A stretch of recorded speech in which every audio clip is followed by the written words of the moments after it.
teenage daughter to speak to that. So would you welcome Chloe Stubblebine as she comes and tell you what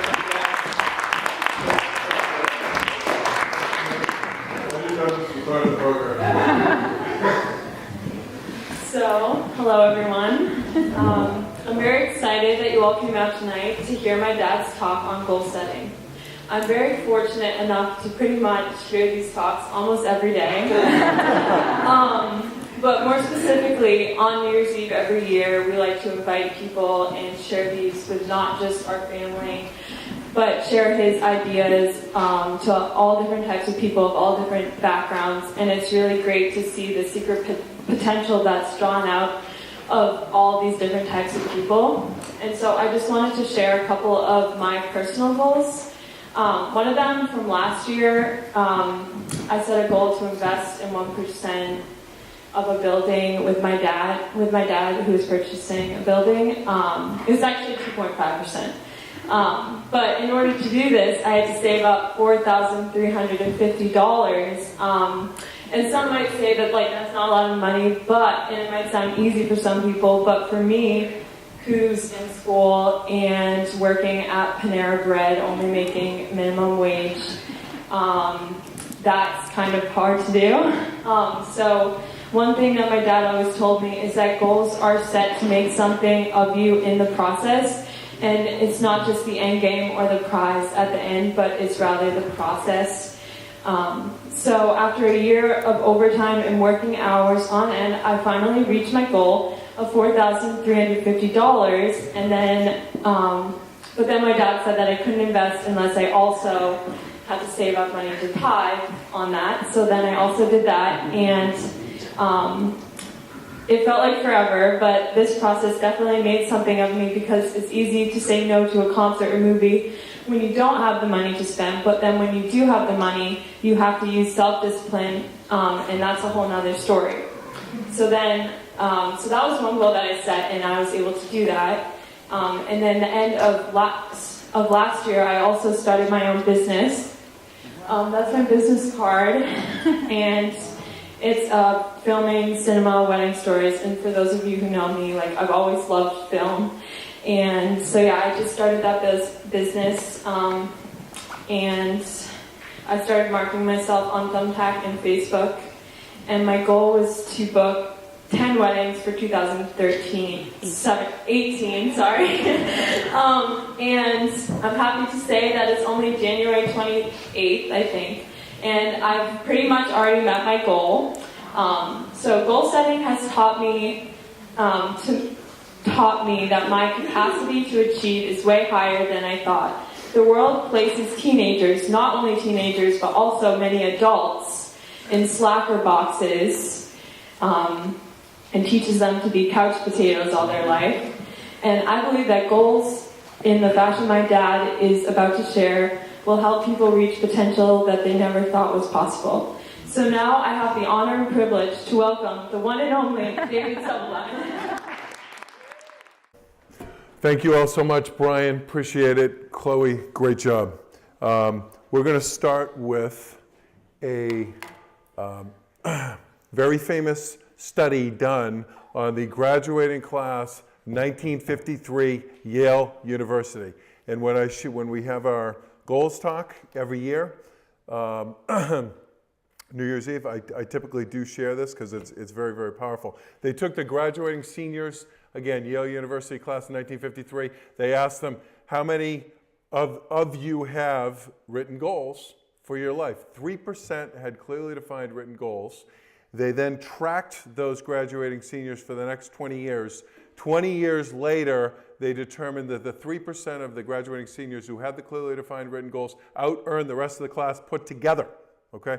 And today is not a talk on money per se. It's a goal-setting talk, but it shows that study shows the incredible power of goal setting. And it shows that a person of average intelligence with clear goals will out-earn or outperform, achieve a genius, okay, by far, if that genius doesn't know specifically what they want to do, what they want to accomplish. The reality of the world in which we live is, as Pastor Rick shared a couple weeks ago, literally average adult, and it's actually, I looked it up, it's 12 years old and older in this country today watches 4.7 hours of TV per day. That's 33 hours a week. That's stunning. Okay, that's just absolutely phenomenal to me. But some statistics very, very quickly, just to understand where we are today in America. 30% of American renters pay over 80% of their income in rent. 76% of Americans are living paycheck to paycheck. 51% of all small businesses in America make less than $25,000 a year. 1 in 6 working men are not working. Working age men are not currently working. Average person reads less than 1 nonfiction book per year. And at age 65, 95% of people are either dead, broke, or still going paycheck to paycheck. So those are sobering statistics. According to Henry David Thoreau, the average man, the mass of humanity, the mass of men, he said, lead lives of quiet desperation. Okay, so one of the major reasons for these dire statistics is, in my estimation, the fact that most of us in this country and certainly abroad do not have clearly defined written goals. Viktor Frankl, who survived the Nazi concentration camps, he was a Christian, wrote a famous book entitled Man's Search for Meaning, stated that men or mankind needs to have a purpose, needs to have a goal. Okay, obviously we don't want to focus on the past and focus on past statistics and failures of in our own lives and in those around us. We want to look at 2018 and beyond. How can we maximize? How can we go to new levels? Each of us right now today. Oliver Wendell Holmes said the great thing is that we don't have to look at where we are, but the direction we are traveling. Having meaningful, carefully thought out goals and detailed plans for achievement will galvanize us, each of us, toward a more fulfilling, successful future. Tom Hopkins, who was the first quote-unquote guru sales trainer I listened to in my very early 20s, who actually also was a Christian, said the goals are the fuel in the furnace of achievement. James Penny, the retail magnate who started J.C. Penney's, said, give me a stock clerk with a goal and I'll give you a man who will make history. Give me a man with no goals and I'll give you a stock clerk. In the words of Helen Keller, life is either a daring adventure or nothing. With that quote in mind, let's move now into a review of 17 goal-setting strategies, which, in my opinion, will ensure your success, again, in whatever endeavor. If you're in church work, if you are a missionary, if you are a mother, if you are in business, in sales, in sports as an athlete, these goal-setting strategies can be applied, as Chloe just articulated, to any and all areas of our lives. The first point in our goal-setting strategies session tonight is that to point out goals must be in accordance with God's will. If there's something that we are doing that is incongruent with the scriptures, with what we know to be right and true, we need to quickly discard that, okay? And realize that unless the Lord builds the house, the builders will labor in vain. And it is the Lord, it says in Deuteronomy 8:18, but thou shalt remember the Lord thy God. For it is he that giveth thee the power to get wealth, that he may establish his covenant, which he swore unto thy fathers. In Matthew 16:26, as we embark on this seminar tonight, a good reminder is, for what has a man profiteth if he shall gain the whole world and lose his soul? So that is, these verses are a foundation, a cornerstone, and a a reminder that everything we do must be in adherence with and align with what we know to be true in the scriptures. The second point in our goal setting strategies is to understand the principle of sowing and reaping. Galatians 6:7, for whatever one sows, that will he also reap. So there's oftentimes a animosity toward the quote-unquote rich, toward the uber successful, toward those who attain very high heights, whether it be in business or in sports. There can be jealousy, there can be animosity. But the reality is we got to look at the sowing and reaping principle. You are where you are because of you got to take personal responsibility for where you are today. Okay? And not start blaming, but realize that it's what you are investing will ultimately reap, as Chloe mentioned earlier. It was very difficult for her, and she wasn't. She would come to me for money when she needed it, so she never was certainly without. But she was very, very disciplined. Okay, and she sowed, and now she literally gets a check every single month. That was sowing, that was reaping. In Ecclesiastes 11:6, and I shared this with my brokerage team. When we talk about cold calling, we talk about the need to constantly go after new business. And I shared this verse recently. Sow your seed in the morning, and at evening let your hands not be idle, for you do not know which will succeed, whether this or that, or whether both will do equally well.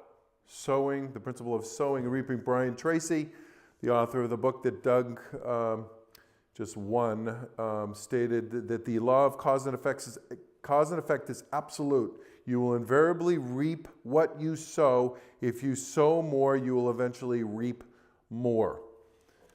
Okay, so the number 2 principle is sowing and reaping, to understand that is a principle really instituted by God. That's the world in which we live. Understand it. Don't look for lucky breaks. And here's another quick stat that 63% of adult Americans believe the only way they can attain financial independence is by winning the lottery. Okay, so that's a sort of a luck mentality, and that's completely diametrically opposed to a sowing and reaping mentality. Number 3, third strategy, third principle is to make a determination as to exactly what you want. Okay, people flounder because they go this way and they go that way, and they never make a definitive decision. This is what I want. Okay, our good friend Nathan Tedegary, who's a friend of the family's, friend of the church. He is a very good football player, and he's saying, you know what, I want to go to UNH. He is sowing, okay, so that he can reap. He knows exactly what direction he's going, as one example. The famous billionaire H.L. Hunt, who was bankrupt, by the way, at age 32, said the secret to success is, number 1, figuring out exactly what you want, and number 2, determining to pay the price to get it. Okay. The fourth strategy or principle is that your goals must be in writing. Okay, if they are just discussed, or if they're just a dream in your head, that's all they are. Okay, they have to actually be in writing. Something magical that happens when you write it down. Okay, and you commit to it, having it in writing. Many of you may be aware of the homing pigeon is an animal that you can literally take it in a truck, drive 1,000 miles in any direction, okay, let it free, it will fly around 3 times, and it'll go exactly to where you started, okay, and that is called a cybernetic mechanism in the homing pigeon's brain. That's the only creature on Earth, other than human beings, who have that cybernetic goal-seeking function or ability. We have that same function, okay, but it has to be put in action. And by putting it in writing, you begin the you activate that cybernetic function of our brains. The other point is when you put it in writing, you activate, it's called the reticular activation device in your brain. And to give you an example, if you wanted to buy a red sports car, okay, and you were looking at catalogs, as you were driving down the highway for the next week, 2 weeks, month, you will what are you going to say? What will you suddenly see that you weren't seeing before? You see red sports cars, they're all over the place. You suddenly see them. They were there before, but you just simply didn't notice them. So by putting that specific goal in place, then your mind starts going toward that particular end game, that particular goal. And as you rush toward it will rush towards you. In my business, for instance, we have specific goals of numbers of properties we want to buy, developments in which we want to be involved. And it's amazing how opportunities then just flood to you. Now, you would have seen them, I would have seen them anyway, because that's the world in which I live. But by having this specific goal, I'm seeing them in a new light, and I'm taking notice of them. I'm becoming aware of them, because that reticular activation device and cybernetic goal-seeking function, like the homing pigeon, is put in action. Number 5, write down major goals. Write down your major goals in the present tense as if they've already occurred. It's very interesting. And this is, again, an idea from Brian Tracy, who's tremendous. I would recommend everybody, if you like this talk, if you're interested in goals, go get that book. It's actually the #1 goal-setting book in history from a sales standpoint. But if you write down, you should write down your goals every day and write them in the present tense as if they have already occurred. So for instance, when my wife and I decided after having 2 kids, 3 kids, 4 kids, 5 kids, then 6, we suddenly realized we need a big house. So I would write down literally for months and months, and it went into years and years, I, David Stubblebine, and I say God willing, I, David Stubblebine, will have my dream home by, or I say have my dream home by X date, and I'll put a date on it. Okay, but I put it in the present tense as if I have already achieved it. All right, and it should be outlined with a specific timetable. Okay, goals should pertain to all.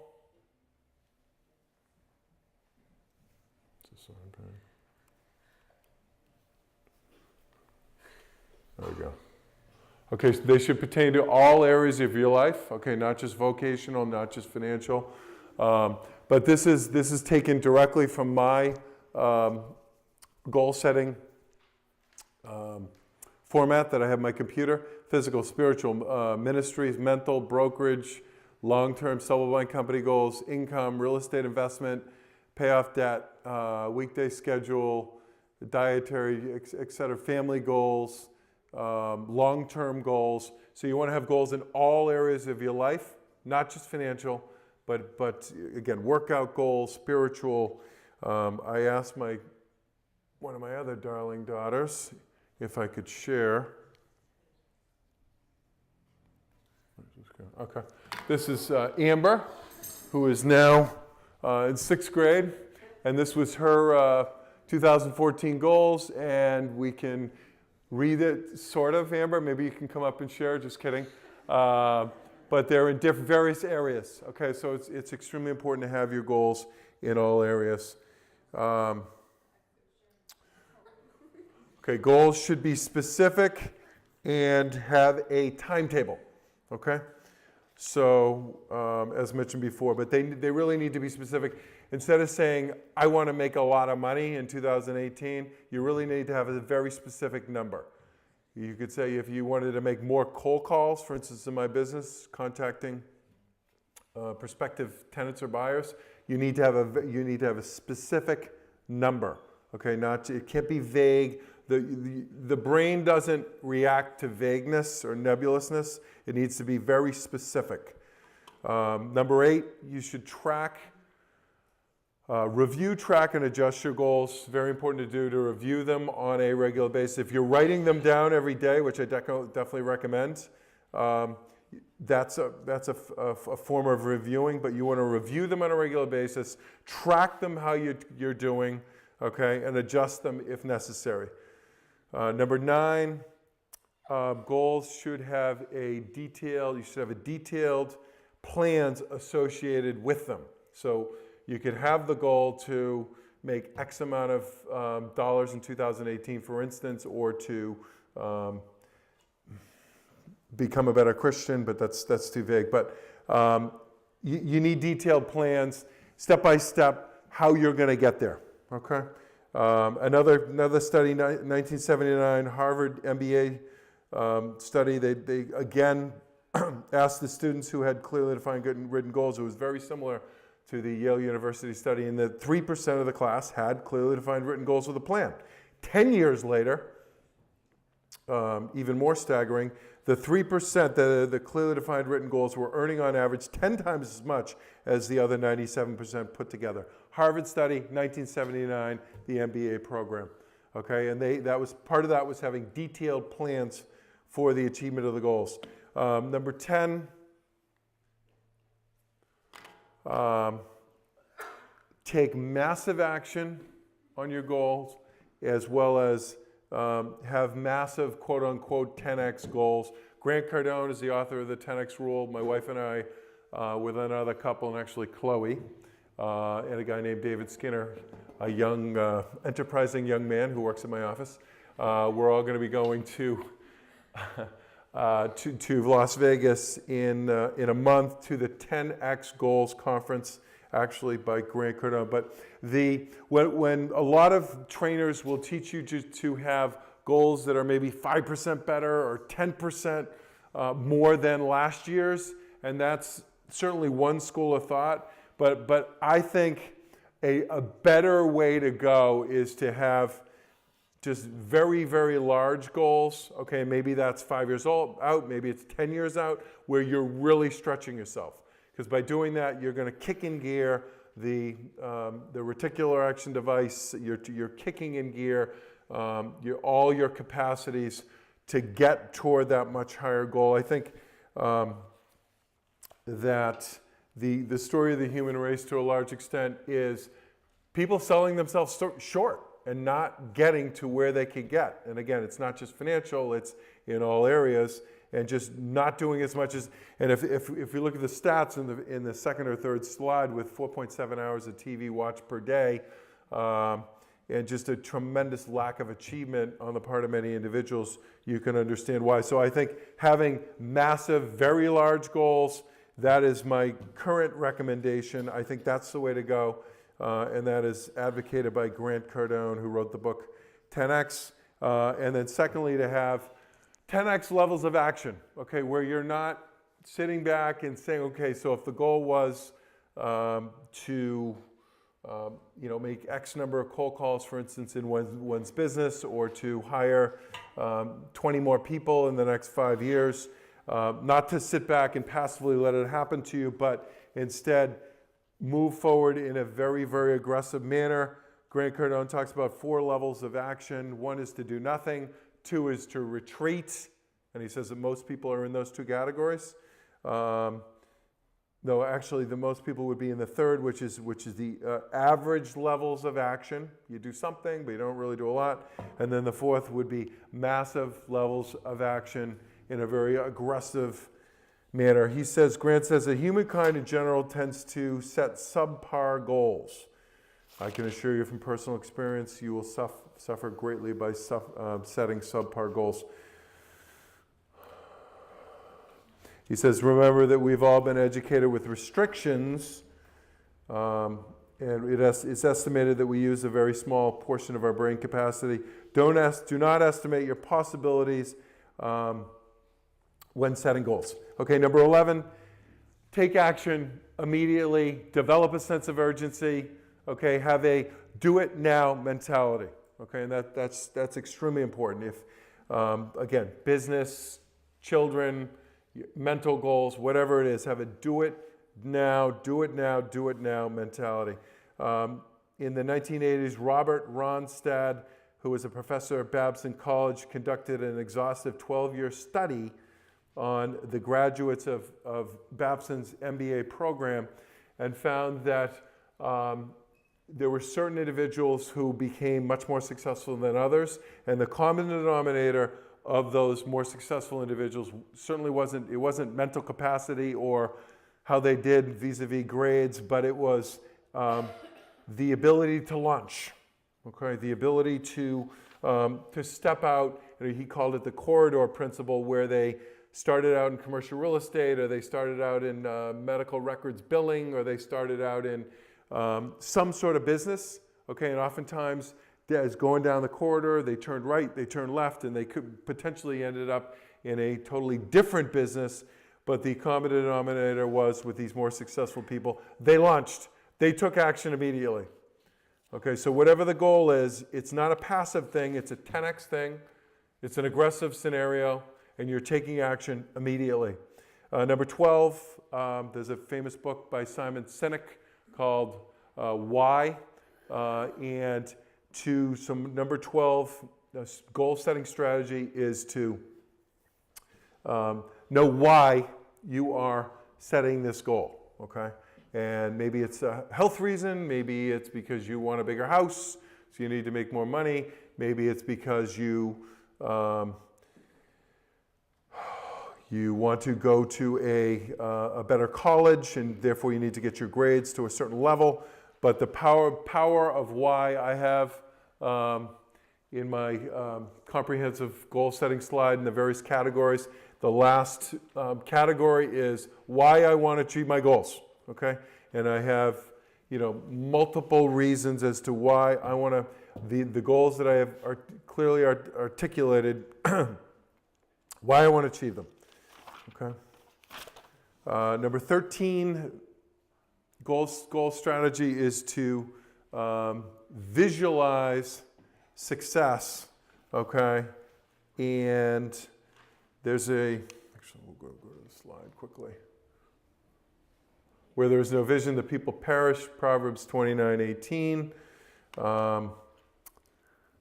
If you can't visualize it, if you can't see it in your mind, Napoleon said that the imagination is the most powerful situation in the universe.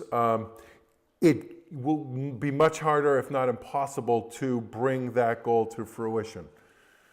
Thinking success conditions your mind to produce plans that produce success, says David Schwartz, the author of Magic of Thinking Big. Number 14 is enthusiasm. Enthusiasm means the God within.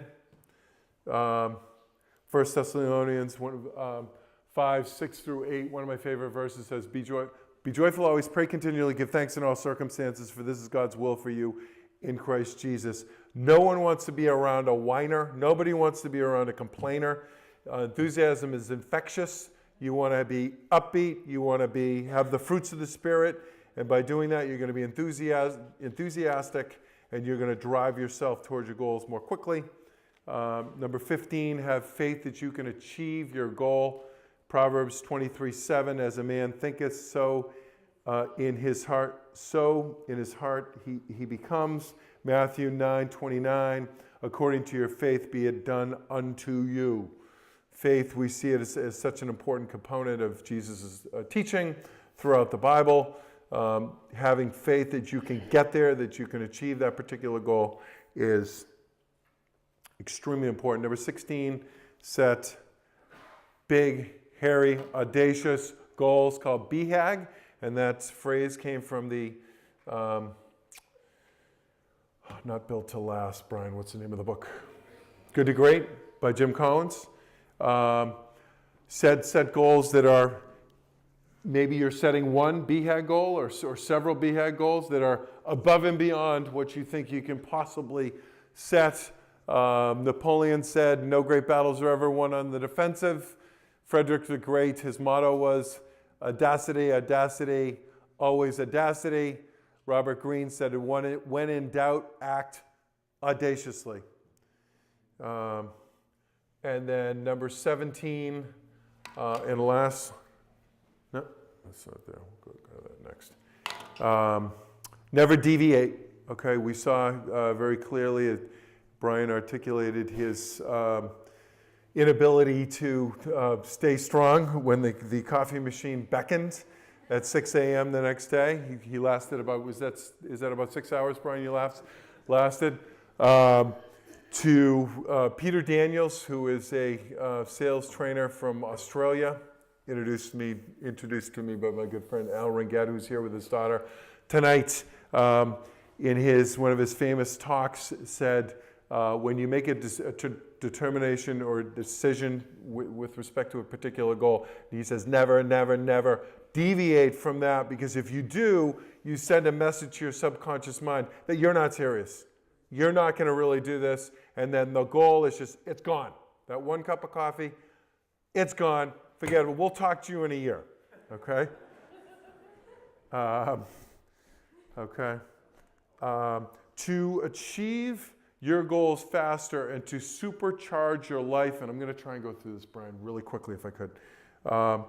You want to reset, you want to make sure you have the right blueprint, the right thermostat. T. Harv Eker, in his famous book, Millionaire Mind, talks about having the right thermostat. And if somebody does extremely well in the first 6 months, more than they thought they could do, then typically in the second 6 months, they'll do nothing because they're going to get to wherever their thermostat is. So raise your thermostat, raise your blueprint, and one of the ways to do that is if you have a specific goal, you're raising your thermostat. Number 2, way to supercharge your goals into action more quickly. Take full responsibility for your life, okay?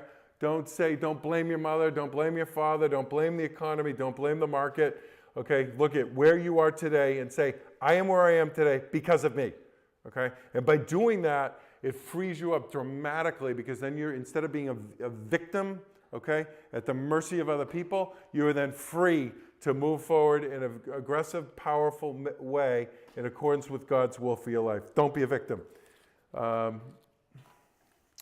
Number 3, partner with people better than yourselves in certain areas where there's no counsel, the people fail, but in a multitude of counselors there is safety. Proverbs 11:14.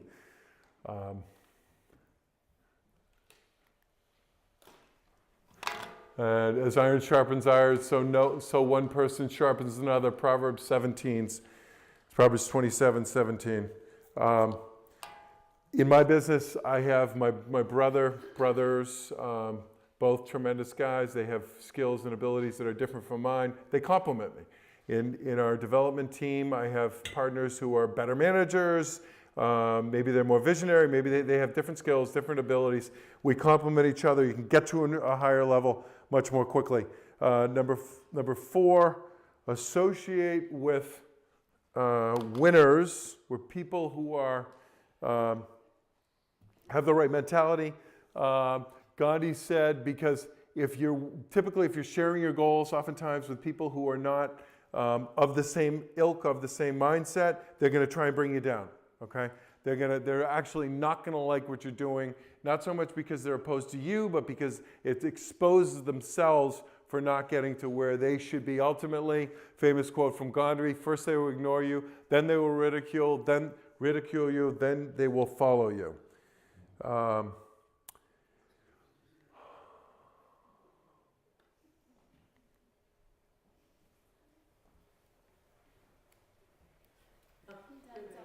There we go, sorry.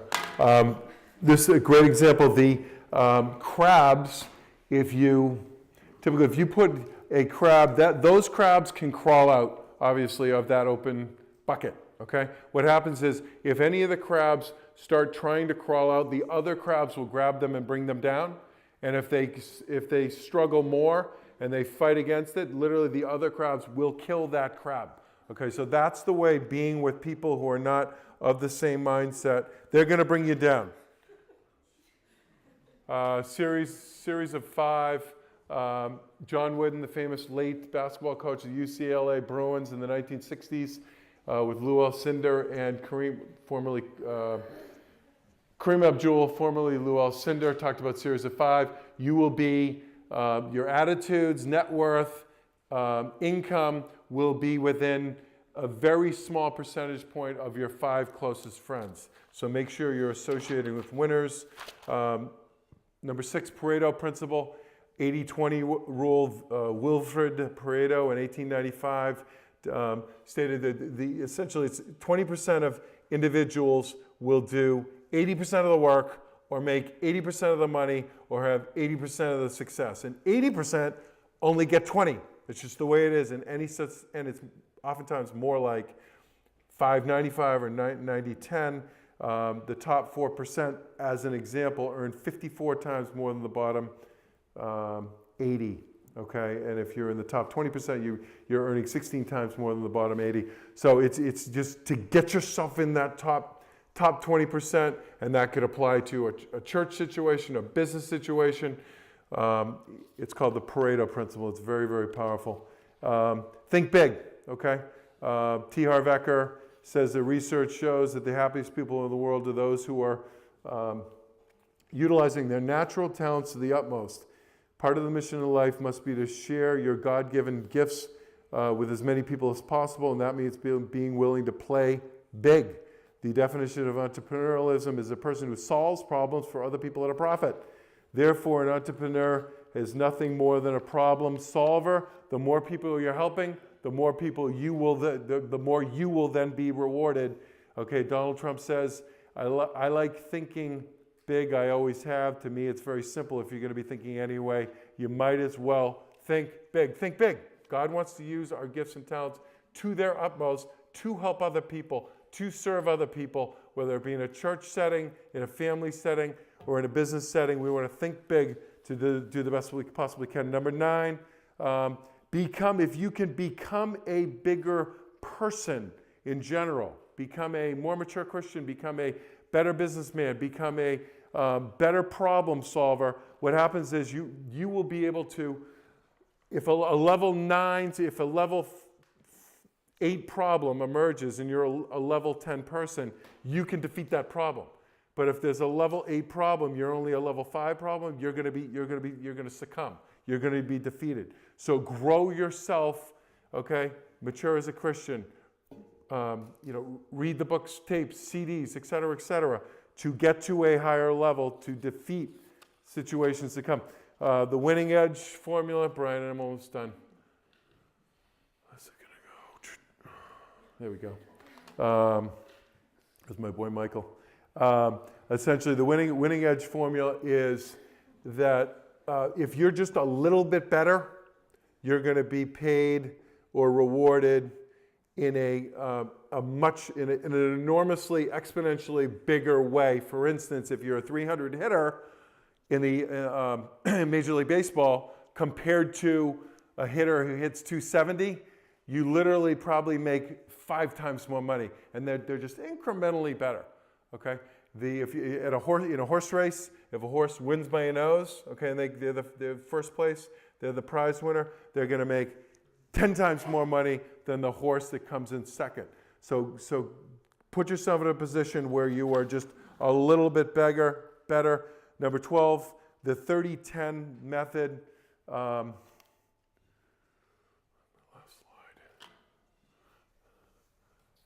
slide. 30-10, 30 minutes a day, listening to YouTube videos, CDs, okay, something audio, okay, and you could turn, Brian Tracy talks about turning your car into a library, a university on wheels, okay. We all drive 10,000 miles a year. How many? That's hours an hour. That's 400, 500, 600 hours a year, okay. The 30-10 method is 30 minutes a day. You're listening to some sort of and it could be a sermon, okay. It could be a Brian Crow sermon.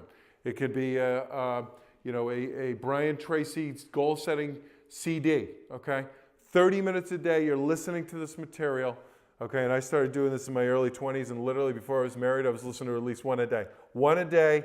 I'm 15 to 30 per month of these YouTube videos, et cetera. I'm constantly doing it, okay? It's like feeding your mind with scripture, okay, which is more important, of course, but it's extremely important as far as getting to a higher level. So 30 minutes of the audio per day, okay, and then 10 pages of a book per day. These are actually relatively small goals, but you know, 1 in 100, 1 in 200 people actually do that, and you will have dramatic results in your life. I'm not saying just business. You'll have dramatic results in your life. Average 25 to 49-year-old, as we already discussed, 4.7 hours of TV today. The average CEO is reading 56 books a year. Yeah. Okay, Mark Cuban is reading 3 hours per day. Bill Gates, 50 books a year. Okay, so, you know, we look at them and say, and oftentimes enviously, and say, oh, that's not fair. You know, why are they doing that? You know, we need to tax them more, et cetera, et cetera. No, there's a reason. There's a sowing and reaping principle. All right? 13, have the right attitude toward failure and rejection. Tom Hopkins, in his famous Master the Art of Selling, said, I never see failure as failure, but only as a learning experience. 1, negative feedback I need to change course in my direction. 2, opportunity I must to develop my sense of humor. Number 4, practice my techniques and perfect my performance, and I never see failure as failure, but only as the game I must play to win. It's a numbers game. Okay? Teddy Roosevelt said, famous quote, the credit belongs to the man who is actually in the arena, whose face is marred by dust and sweat and blood, who strives valiantly, who errs and comes short again and again, who knows the great enthusiasms, the great devotions, and spends himself in a worthy cause, who at best knows in the end the triumph of high achievement, and who at the worst, if he fails, at least fails while daring greatly, so that his place shall never be with those cold and timid souls who neither know victory nor defeat. Thomas Watson said, the founder of IBM, if you want to be successful faster, double your rate of failure. Okay? 7 out of 8 holes that are drilled in the oil business, there's nothing there. The best hitters in baseball at 300 or 330 or 350, guess what? 7 out of 10 times, they're missing. Babe Ruth struck out more than anyone else, more than any player. So develop the right attitude toward failure and rejection. Embrace it. Okay?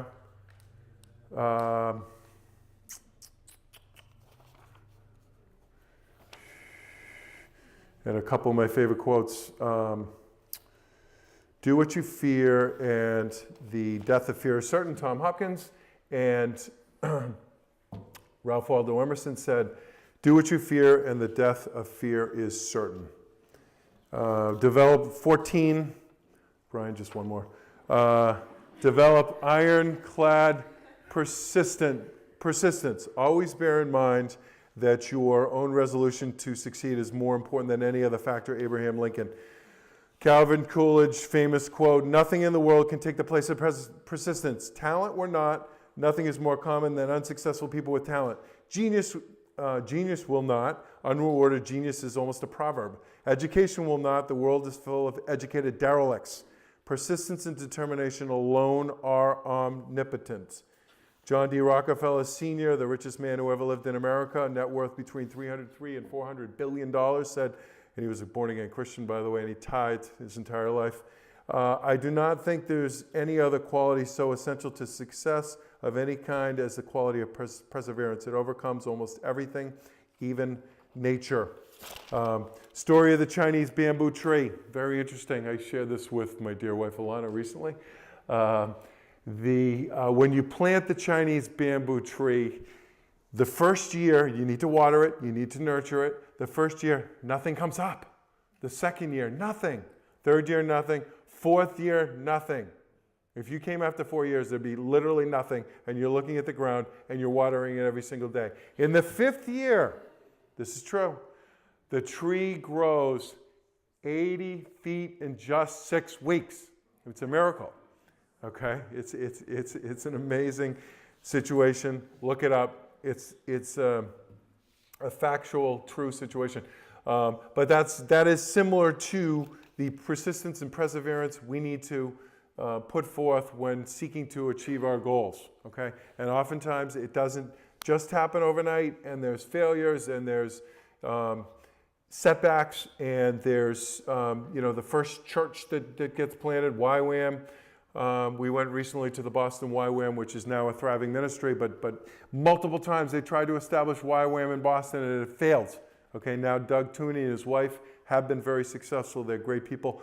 But again, success is built on the backs of failure, rejection, okay? And one needs to embrace that, understand it, understand the principle of sowing and reaping, and understand that it takes time. Okay, lastly, develop the habit of unshakable courage. John Quincy Adams said, courage and perseverance have a magical talisman before which difficulties disappear and obstacles vanish into thin air. Winston Churchill said, courage is the foremost of the virtues, for upon it all others depend.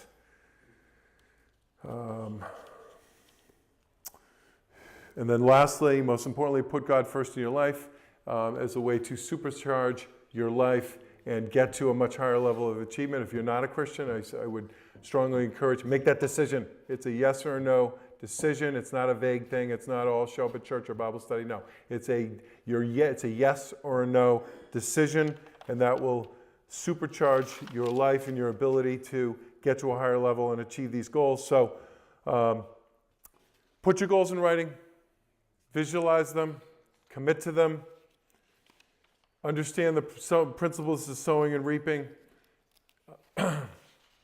understand and embrace failure and rejection as a part of, a natural part of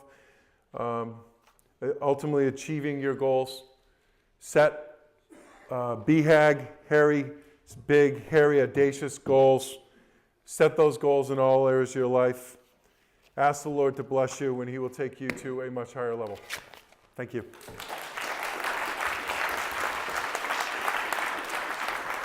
Thanks.